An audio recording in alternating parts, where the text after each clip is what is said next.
Puji Tuhan kita masih bisa berkumpul secara online. Teman-teman di rumah, walaupun kita tidak bisa bertemu, tapi kita percaya bahwa kuasa Tuhan, penyertaan Tuhan, perlindungan Tuhan tetap menyertai kita sepanjang hidup kita. Amin. Ya, sekarang kita mau siapkan hati kita, siapkan pikiran kita untuk memuji dan menyembah Tuhan, untuk menyembah kebaikan Tuhan, menyembah Allah yang hidup. Sebelum kita masuk ke dalam ibadah kita, yuk sama-sama kita bersatu di dalam doa. Tuhan Yesus, terima kasih Tuhan atas berkat-Mu, atas kebaikan-Mu Tuhan, atas penyertaan-Mu yang begitu luar biasa sepanjang kehidupan kami. Kami boleh Tuhan diberikan sukacita yang baru, diberikan hari yang baru Tuhan. Ini saatnya kami Tuhan untuk memuji dan menyembah, ini saatnya kami Tuhan untuk beribadah kepada Engkau. Kiranya Tuhan, pikiran kami, hati kami, semuanya Tuhan tertuju kepada Engkau saja. Terima kasih Tuhan, terpujilah Engkau, hanya dalam nama-Mu Tuhan Yesus kami sudah berdoa dan mengucap syukur. Haleluya, sama-sama kita katakan amin. Kita mau berikan yang terbaik buat Tuhan kita. Kita bawa penyembahan kita di hadapan Tuhan. Sebab Dia hanyalah Allah yang hidup. Dia hanya Allah yang dahsyat, yang sanggup mengubahkan setiap kita. Kita mau nyatakan kekaguman kita akan Tuhan.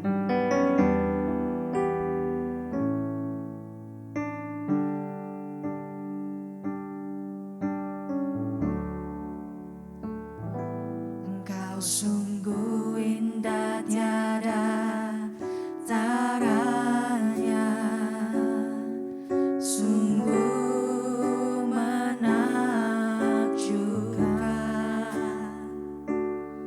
sungguh ajaib Tuhan.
mau menyembah nama-Mu lebih lagi Tuhan. Sama-sama anak mudanya Tuhan, Limitless Youth Central kita katakan amin. Sekali lagi shalom teman-teman. Kita boleh bersuka cita pada siang hari ini. Kita mau nyatakan bahwa hanya di dalam nama Tuhan kita mendapatkan kemenangan.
Biarlah kebenaran firman Tuhan pada siang hari ini boleh mengingatkan kita lebih lagi bahwa kita sudah bebas, kita sudah merdeka di dalam Tuhan.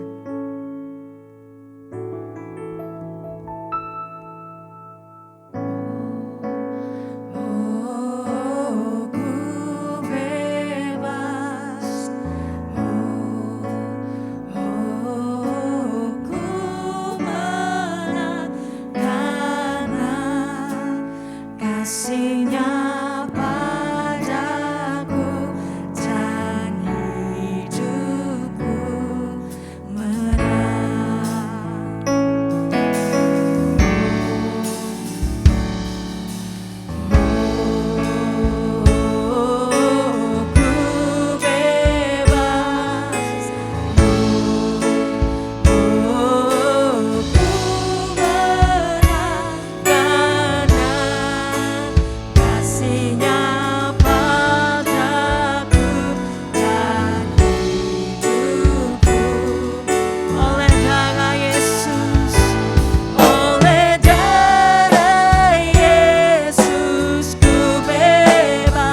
Shalom Midlas, sebelum kita mendengarkan firman pada hari ini, marilah kita berdoa terlebih dahulu. Tuhan, terima kasih Tuhan atas berkat-Mu Tuhan. Terima kasih Tuhan atas kebesaran-Mu Tuhan. Terima kasih juga atas kesehatan yang Kau berikan pada kami setiap masing-masing Tuhan. Terima kasih juga atas penyertaan-Mu mulai dari hari Senin sampai hari Minggu Tuhan. Tuhan, kami juga ingin berdoa untuk gereja-gereja yang ada di Indonesia Tuhan, terlebih gereja kami yaitu GB Sentral Tomang Tuhan. Kau berkati juga orang-orang yang ada di sekeliling Tomang Tuhan, semoga Engkau berkati mereka satu persatu Tuhan. Tuhan, kami juga ingin berdoa untuk tim gembala kami Tuhan, yaitu Om Iki, Tante Ika, Om Kailiasar, serta Kamaria, dan tim-tim gembala yang tidak bisa kami sebutkan satu persatu Tuhan. Kau lindungi mereka satu persatu Tuhan, dimanapun mereka berada Tuhan. Kau selalu berikan kesehatan kepada mereka serta keluarga mereka masing-masing Tuhan. Tuhan, kami juga ingin berdoa untuk bangsa negara kami Tuhan, yaitu bangsa Indonesia tercinta kami Tuhan, untuk Bapak Presiden kita Bapak Joko Widodo serta Wakil Presiden kita kami Tuhan. Tuhan, kami ingin berdoa semoga Engkau selalu berikan kesehatan kepada Bapak Presiden serta wakilnya Tuhan. Kau selalu lindungi Bapak Presiden dan wakilnya dimanapun mereka berada Tuhan. Lindungi juga keluarga mereka masing-masing Tuhan. Selalu berikan mereka kesehatan Tuhan. Kami juga ingin berdoa untuk Bapak DPR, Menteri, Polisi, TNI, RT RW serta jajaran yang lainnya Tuhan. Semoga Engkau selalu memberikan kesehatan kepada mereka masing-masing Tuhan. Kau selalu berikan lindungan kepada mereka masing-masing Tuhan. Tuhan, kami juga ingin berdoa untuk masa pandemi ini Tuhan. Semoga Engkau angkat virus yang ada di Indonesia ini Tuhan, yang ada di dunia ini semua Tuhan. Semoga kami bisa menjalankan aktivitas kami seperti normal lagi Tuhan, yang seperti dulu Tuhan. Semoga Engkau pulihkan negara kami Tuhan.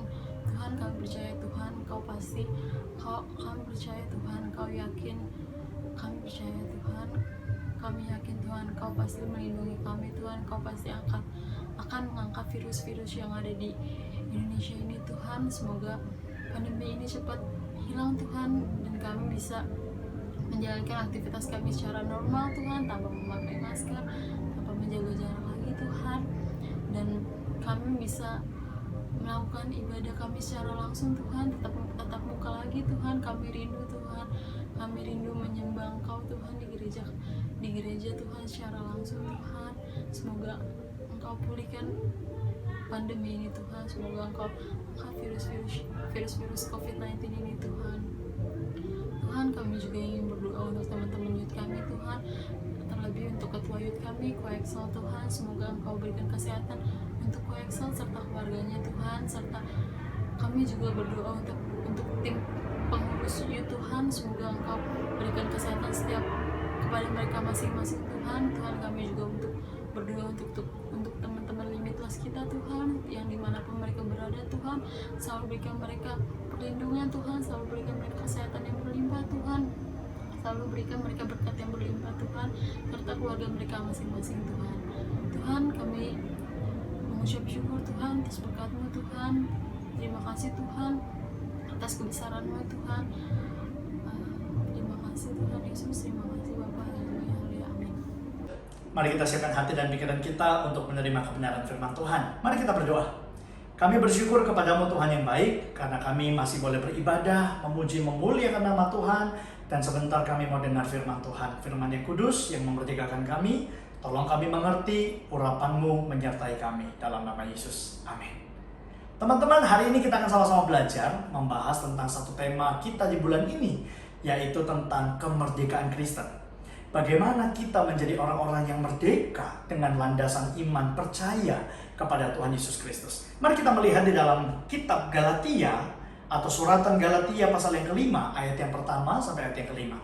Galatia 5 ayat pertama sampai ayat yang kelima, firman Tuhan berkata, supaya kita sungguh-sungguh merdeka, Kristus telah memerdekakan kita. Karena itu berdirilah teguh dan jangan mau lagi dikenakan kuk perhambaan. Sesungguhnya aku, Paulus, berkata kepadamu, jikalau kamu menyunatkan dirimu, Kristus sama sekali tidak berguna. bagimu. Sekali lagi aku katakan kepada setiap orang yang menyunatkan dirinya bahwa ia wajib melakukan seluruh hukum Taurat. Kamu lepas dari Kristus jikalau kamu mengharapkan kebenaran oleh hukum Taurat. Kamu hidup di luar kasih karunia. Sebab oleh roh dan karena iman kita menantikan kebenaran yang kita harapkan. Teman-teman, Rasul Paulus sedang berbicara tentang doktrin, landasan iman, pokok iman kita sebagai orang-orang percaya, yaitu orang Kristen. Di dalam kekristenan, kita percaya bahwa Tuhan Yesus sudah memerdekakan kita dari segala kuk perhambaan. Dalam konteks surat ini adalah orang-orang Yahudi yang sudah percaya kepada Tuhan Yesus Kristus, tetapi masih diperhamba, masih diperbudak, masih memusingkan soal-soal hukum Taurat. Mereka belum sungguh-sungguh merdeka di dalam Kristus. Sehingga Paulus berkata, supaya kita sungguh-sungguh merdeka, Kristus memerdekakan kita. Karena kalau kita masih memusingkan hukum Taurat, maka kita hidup di luar kasih karunia. Teman-teman, inilah pokok iman Kristen, di mana kita, ketika kita percaya kepada Tuhan Yesus Kristus, kita dimerdekakan dari segala bentuk perhambaan, perhambaan dosa, perhambaan bentuk-bentuk segala macam yang membuat kita tidak bisa mengenal Tuhan. Orang Israel, mereka gagal mengenal Tuhan. Mereka gagal melakukan seluruh isi hukum Taurat yang mengakibatkan akhirnya mereka malah jatuh ke dalam dosa. Sehingga mereka tidak mengenal Tuhan yang mereka sembah. Tetapi mereka hanya fokus melakukan hukum Taurat. Tetapi itu sama sekali tidak membawa pengenalan kepada Kristus. Kemerdekaan Kristen adalah ketika kita merdeka dari segala bentuk belenggu yang menyebabkan kita tidak bisa mengenal Tuhan Yesus Kristus.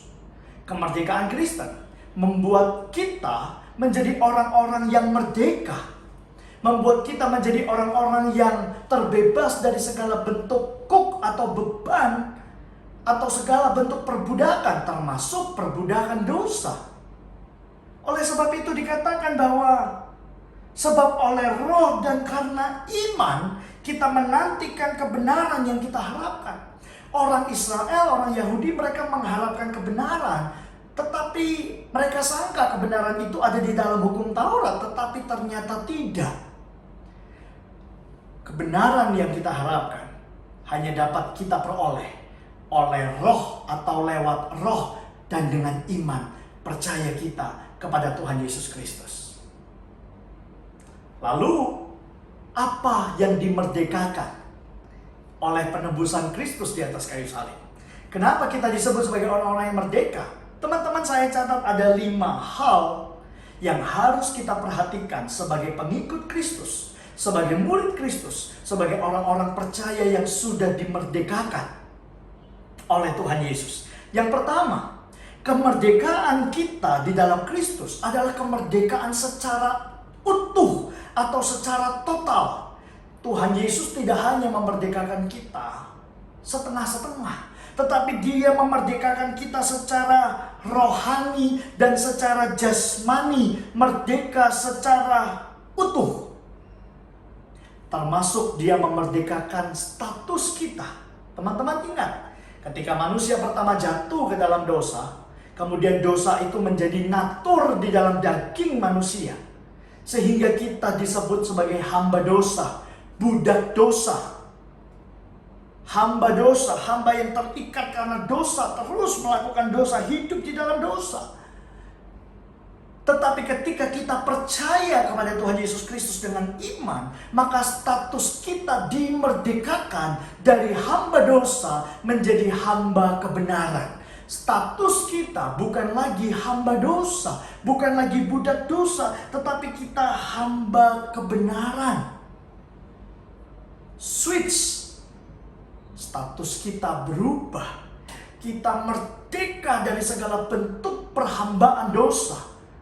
Kita tidak lagi ada di bawah kuasa dosa. Kita tidak lagi ada di bawah kuasa maut. Firman Tuhan berkata dalam Yohanes 5 ayat 24, barang siapa percaya kepada Kristus, ia tidak turut dihukum. Sebagai budak dosa, hamba dosa, kita harusnya dihukum. Tetapi karena kematian kebangkitan Yesus kita dimerdekakan. Sehingga kita tidak turut dihukum dan kita menjadi hamba kebenaran. Teman-teman, hukum Taurat, kuasa dosa, itu tidak akan pernah membawa kita mengenal Kristus. Segala bentuk peraturan hukum Taurat yang memperbudak tidak akan membawa kita pada pengenalan yang benar akan Kristus. Kalau kita baca Injil secara seksama, orang-orang Yahudi, ahli-ahli Farisi, orang-orang Saduki, mereka adalah orang-orang yang beragama, sangat mencintai kitabnya, kitab Taurat. Mereka sangat teliti membaca kitab Taurat. Dan mereka fokus di situ.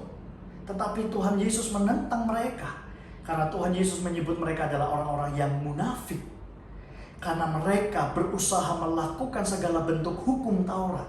Tetapi mereka tidak mengenal Kristus yang adalah segalanya, pembuat hukum Taurat itu.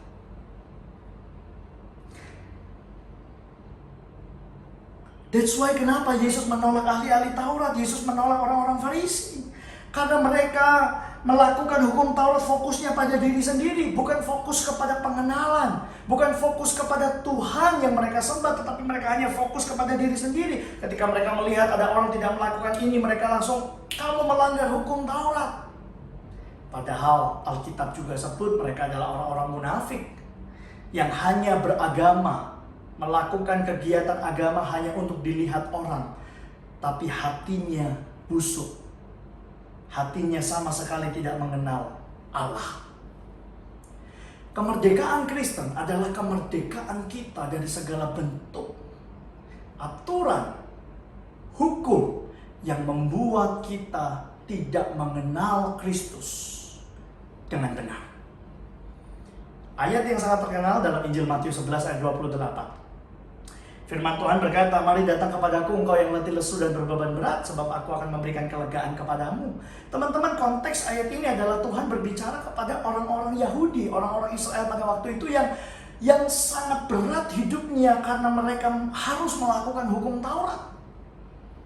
Rasanya ada beban yang begitu berat ada di pundak mereka karena tuntutan hukum Taurat. Tapi mereka sekali lagi mereka tidak mengenal Tuhan.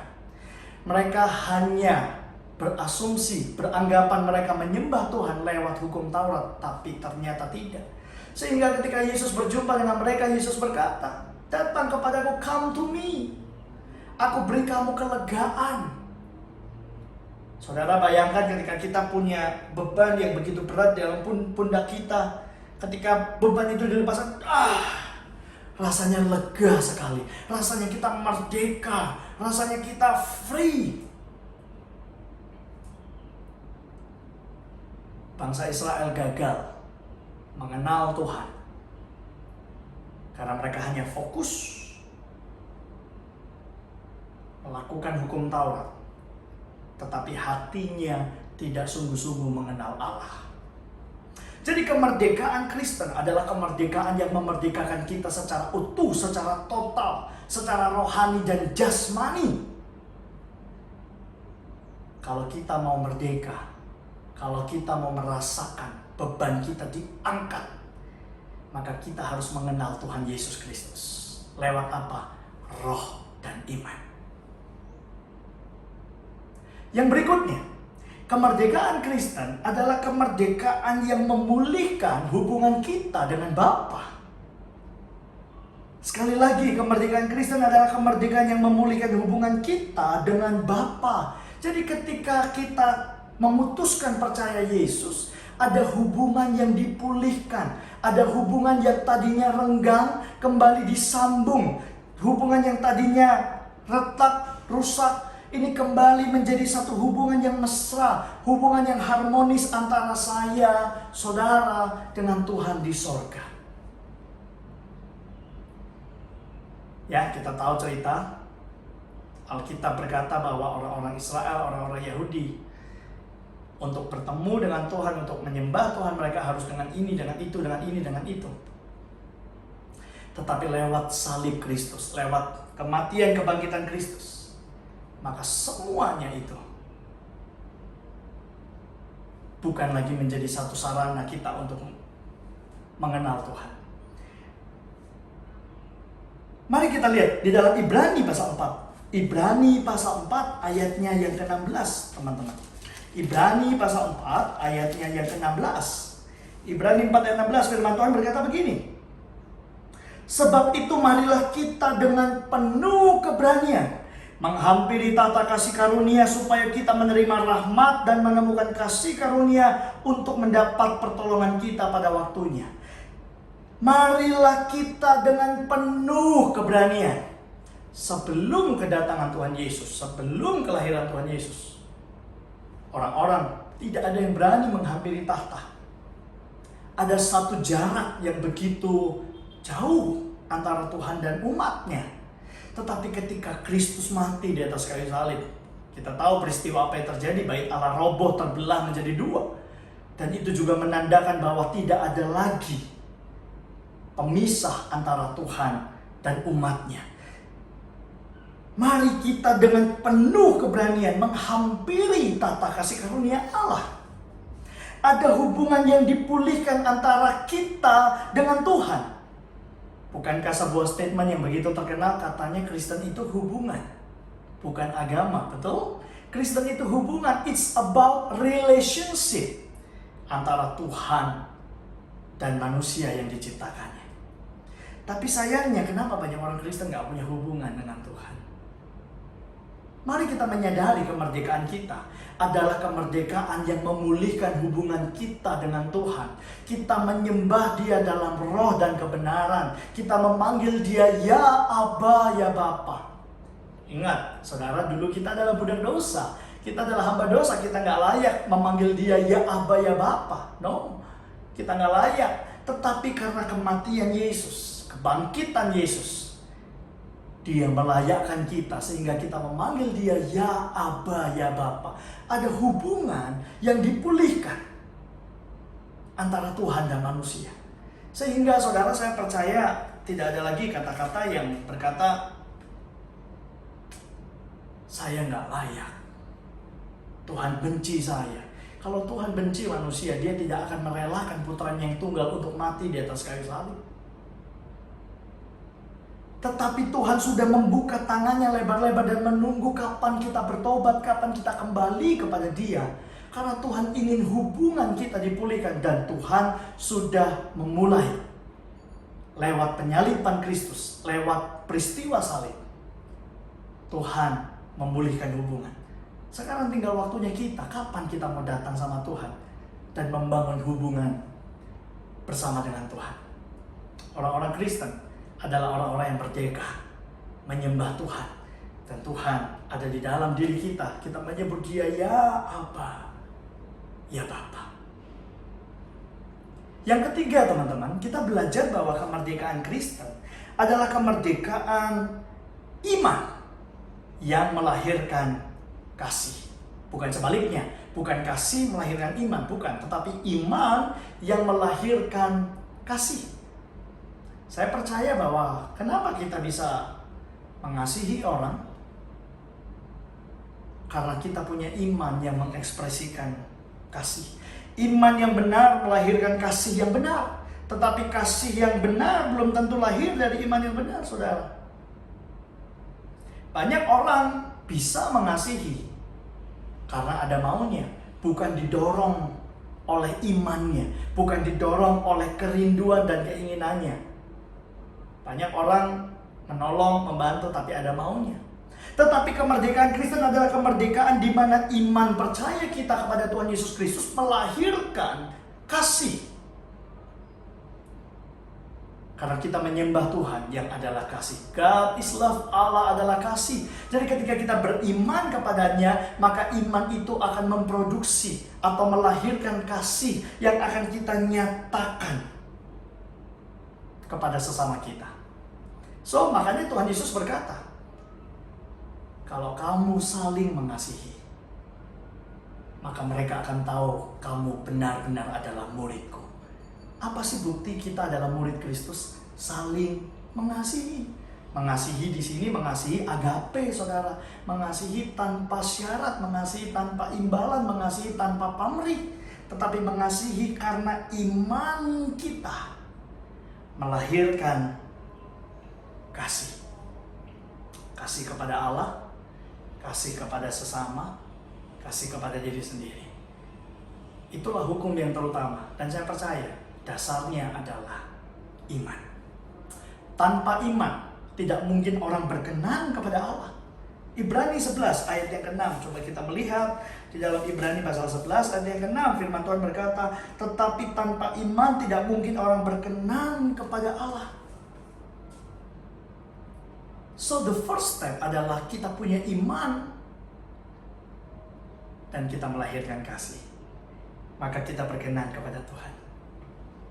Kalau kita masih mengasihi karena kita ada maunya, kita mengasihi orang yang mengasihi kita, apa bedanya? Kita menghargai orang yang menghargai kita, kita mengampuni orang yang mengampuni kita, kita memaafkan orang yang memaafkan kita. Christian value atau nilai-nilai kekristenan itu lebih dari itu. Ketika dunia ini berkata, kalau kamu baik, aku bisa lebih baik. Kalau kamu jahat, aku bisa lebih jahat. Tetapi Christian value mengajarkan kita, kalau kamu baik, aku baik. Kalau kamu jahat, aku tetap baik. Karena iman kita tidak akan pernah bisa bohong. Dan iman kita pasti melahirkan kasih. Pasti.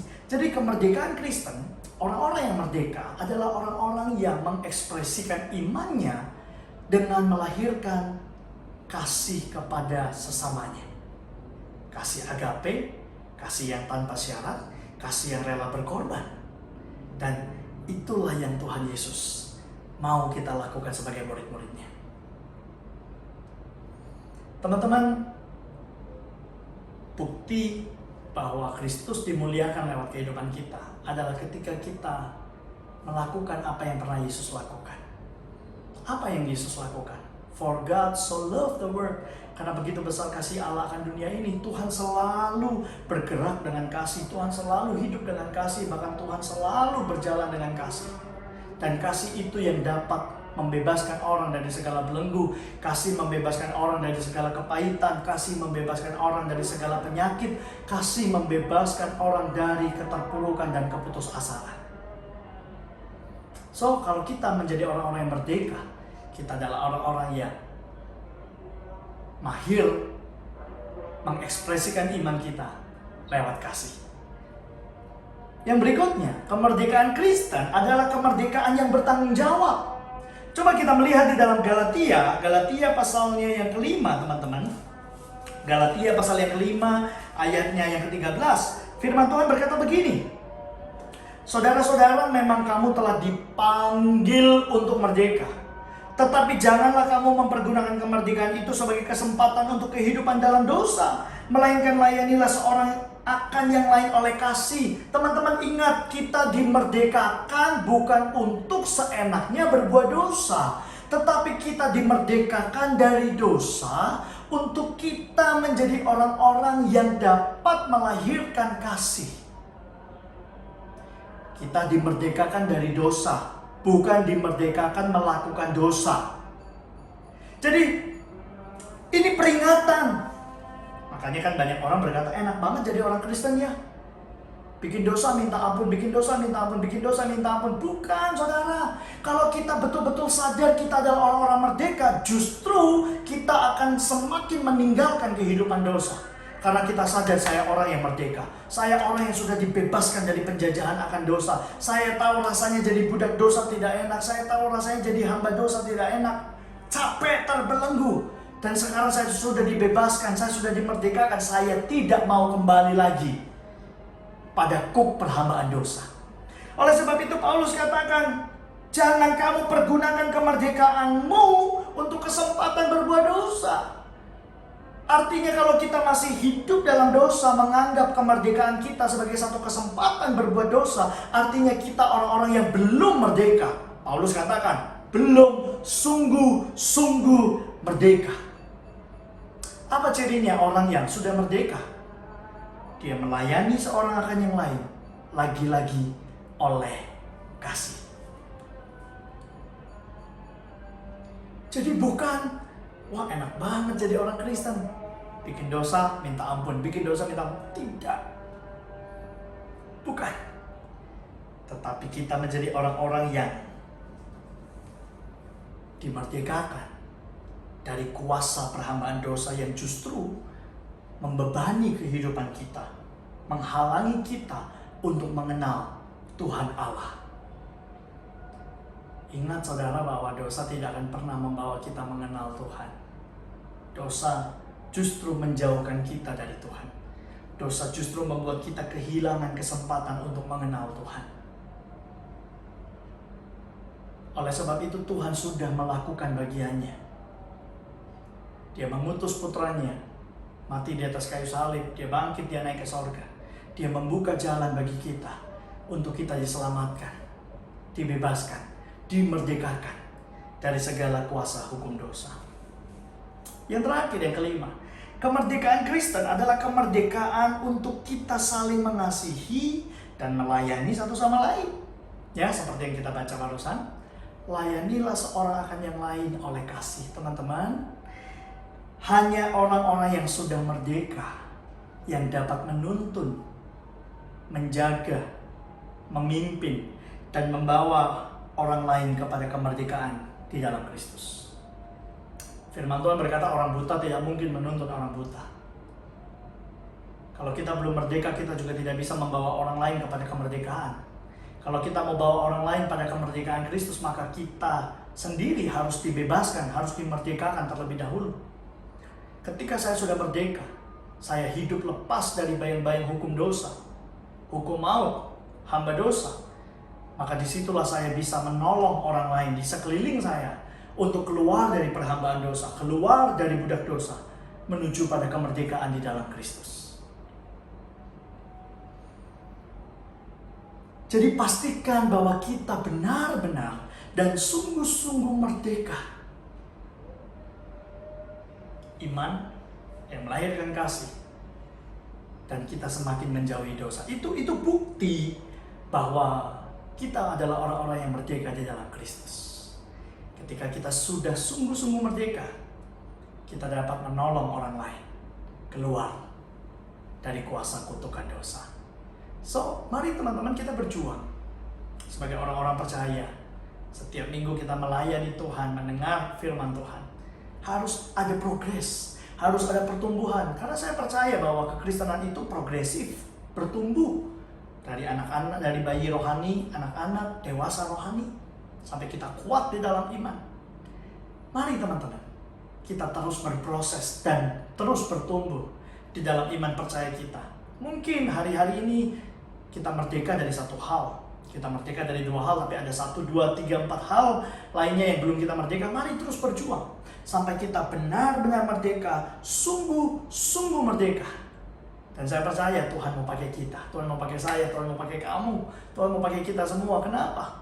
Karena di sekeliling kita masih banyak orang yang terbelenggu dosa, masih banyak orang yang terbeban dengan beratnya dosa, masih banyak orang yang masih dihantui dengan hukum maut, masih banyak orang yang dihantui dengan bayang-bayang neraka dan hukuman kekal. Kita orang-orang merdeka, kita orang-orang percaya, maka kita dapat menolong mereka. Pertolongan Allah Roh Kudus memampukan kita menolong mereka, menuntun mereka untuk juga keluar dari segala bentuk perhambaan. Teman-teman, hari ini kita belajar, ingat 5 hal kemerdekaan Kristen yang sudah kita terima. Yang pertama, kemerdekaan secara utuh, secara total, secara identitas rohani dan jasmani. Kita bukan lagi hamba dosa, tapi hamba kebenaran. Kita tidak turut dihukum. Yang kedua adalah kemerdekaan yang memulihkan kita, hubungan kita dengan Bapa di sorga. Marilah kita dengan berani menghadap tahta kasih karunia Allah. Tidak ada lagi penghalang. Ya, agama Kristen bukan ritual, tetapi Kristen adalah hubungan, relationship. Yang ketiga, kemerdekaan Kristen adalah kemerdekaan iman yang melahirkan kasih kepada sesama. Kemerdekaan Kristen adalah kemerdekaan yang bertanggung jawab. Kita tidak menggunakan kemerdekaan sebagai kesempatan berbuat dosa. Tapi justru ketika saya sadar saya orang merdeka, ini waktunya saya memuliakan Tuhan yang sudah memerdekakan saya. Dan terakhir, kemerdekaan Kristen adalah kemerdekaan yang membuat kita untuk saling mengasihi, saling melayani antar sesama anggota tubuh Kristus. Teman-teman, orang buta tidak bisa menuntun orang buta. Orang sakit tidak bisa menolong orang sakit. Oleh sebab itu, kalau kita rindu menolong teman kita, dimerdekakan dari dosa, maka kita sendiri harus merdeka. Maka saya percaya Tuhan akan memakai kita menjadi alat yang efektif, menolong orang lain, supaya lebih banyak jiwa dijangkau dan dimenangkan untuk kemuliaan nama Tuhan Yesus Kristus. Ingat, kita orang merdeka. Kristus telah memerdekakan kita. Di mana ada Roh Allah, di situ ada kemerdekaan. Kemerdekaan dari kepahitan, kemerdekaan dari masa lalu, kemerdekaan dari kebencian, kemerdekaan dari segala aturan-aturan yang membuat kita tidak mengenal Tuhan dengan benar. So saya berdoa supaya kita terus teguh dalam iman, belajar Alkitab, mendengarkan firman Tuhan, setia beribadah kepada Tuhan, semakin mengenal Dia yang kita panggil Ya Aba, Ya Bapa. Mari kita berdoa. Bapa, kami mengucap syukur buat firman-Mu yang kami terima hari ini. Di momen bulan Agustus, bulan kemerdekaan yang kami rayakan di bangsa ini, kami kembali diingatkan bahwa kami juga adalah orang-orang yang sudah merdeka secara roh dan secara jasmani. Kami tidak lagi orang-orang yang dikutuk, kami tidak lagi orang-orang yang diperhamba dengan dosa. Tetapi kami adalah orang-orang yang sudah dilepaskan, dibebaskan dari segala belenggu dan bayang-bayang maut.